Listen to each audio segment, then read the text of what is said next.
Hello friends, welcome to Snehithi channel. இன்றைக்கும் நம்ம ஒரு இடன் ஜெம்க்கு தான் வந்திருக்கோம். இங்கே பார்த்தீங்கன்னா பல அதிசயம் ஆச்சரியம்னு சொல்லிட்டு நிறைய இந்த கோயிலில் இருக்குது. முதல் அதிசயம் 100 அடியில் நம்ம முருகர் சிலை இங்கே வச்சுருக்காங்க. மலேசியாவில் எப்படி இருக்கோ அதே மாதிரியே இங்கே இருக்குது. அதை பார்க்குறதுக்கே அவ்வளோ ஆச்சரியமாக இருக்குது. அது மட்டும் இல்லாமல் 100 ஆண்டு பழமையான பழண்டியம்மன் கோயில் இது. இந்த கோயில் 100 ஆண்டுகளாக இருக்கிறது. அந்த பழண்டியம்மன் 100 ஆண்டுகளாக நமக்கு காட்சி அளித்து கொண்டிருக்கிறார்கள். 21 அடியில் விநாயகரும், விநாயகர் பின்னாடி 18 சித்தர்களும் அப்படின்னு சொல்லிக்கிட்டே போகலாம். எக்கச்சக்கமாக ஆதி மூலர் இருக்கார், ஆஞ்சநேயர் இருக்கார், லக்ஷ்மி நாராயணர் இருக்கார்.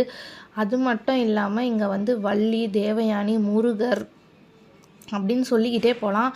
அத்தனை பேரும் இந்த ஒரே கோயிலில் நமக்கு அருள் புரிகிறாங்க. இந்த கோயில் எங்கே இருக்குன்னா சென்னை வானுவம்பேட்டில் தான் இருக்குது. வானுவம்பேட் சர்ச் பக்கத்துலேயே இருக்குது. ஒரு முறையாச்சும் நீங்கள் விசிட் பண்ணுங்கள். வேறு வீடியோவில் பார்க்கலாம். Bye friends. மறக்காமல் நம்ம சேனலை சப்ஸ்கிரைப் பண்ணிவிடுங்க.